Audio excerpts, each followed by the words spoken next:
Uma ótima noite para você. Começamos essa edição do CNN Prime Time destacando a entrevista do ex-presidente Jair Bolsonaro ao jornal The Wall Street Journal, um dos maiores dos Estados Unidos. Na entrevista, ele fala sobre vários assuntos: atos de 8 de janeiro, volta ao Brasil, possibilidade de ser preso, o papel político a partir de agora e de assuntos do passado, como a ação dele na pandemia de Covid-19. Vamos aqui destacar alguns trechos durante essa edição. Vamos começar pelos atos criminosos em Brasília. Diz Bolsonaro ao jornal: golpe? Que golpe? Onde estava o comandante? Onde estavam as tropas? Onde estavam as bombas? Perguntou.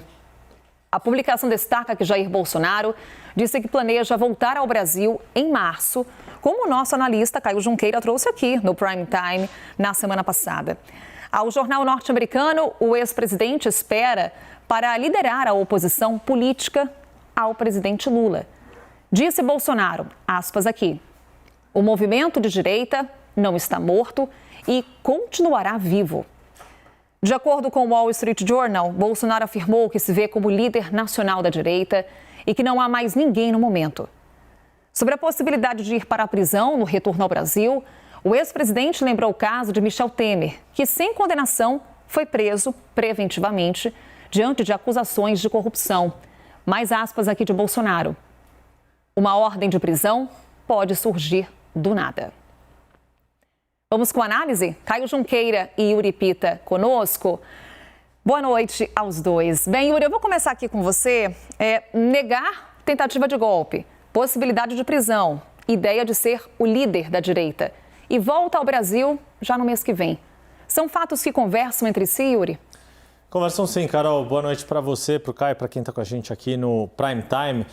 Primeiro de tudo, toda essa expectativa em torno da volta de Bolsonaro ao país para exercer esse papel que lhe era cabido desde após a eleição. Apesar de não ter sido bem sucedido na campanha à reeleição, ter sido o primeiro presidente que não conseguiu a recondução ao cargo desde que o Brasil adota o Instituto da Reeleição, mas saiu com uma votação bastante expressiva, a segunda maior votação de um candidato a presidente da República. Teve mais votos do que ele próprio quando foi eleito presidente e só não teve mais votos do que o próprio Lula, eleito pela terceira vez em outubro do ano passado.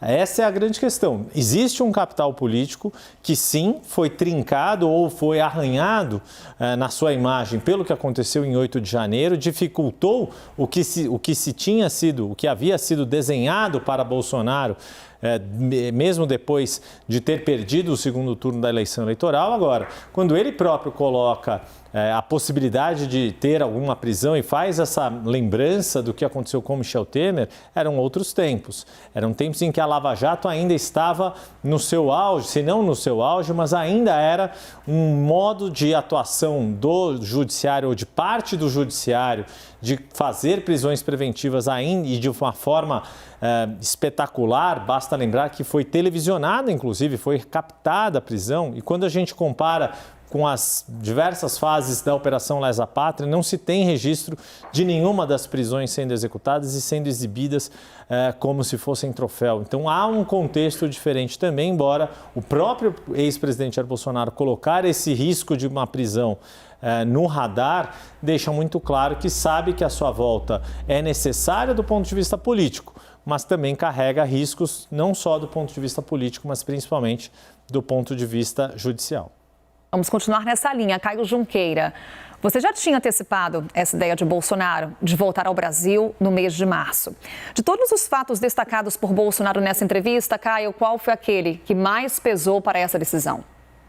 Boa noite, Carol. Boa noite a todos. Carol, tem uma questão de haver um vácuo presente na direita brasileira após esse autoexílio do ex-presidente Jair Bolsonaro, né? Se a gente for considerar que desde depois do segundo turno da eleição, quando ele foi derrotado, ele submergiu, né? Então estamos falando aí de novembro, dezembro, janeiro, e muita coisa aconteceu nesse meio tempo. Até mesmo os números de engajamento nas redes sociais, que são tão relevantes para Bolsonaro e para o bolsonarismo, também há uma diminuição no engajamento. Há sim uma fragilização do bolsonarismo, mas isso não significa que nem Bolsonaro, nem o bolsonarismo estão mortos politicamente. Muito ao contrário, o governo Lula está começando, tem 4 anos pela frente.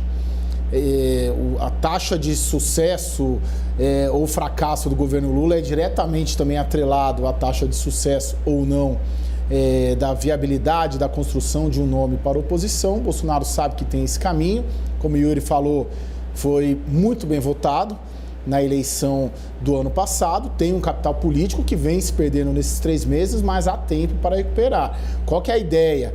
Quando ele sinaliza, confirma, né, a informação que a gente deu há 5 dias, de que ele teria dito que ele pretendia voltar em março, ele prefere optar pelo risco de um processo judicial muito intenso contra ele, principalmente no campo penal, né?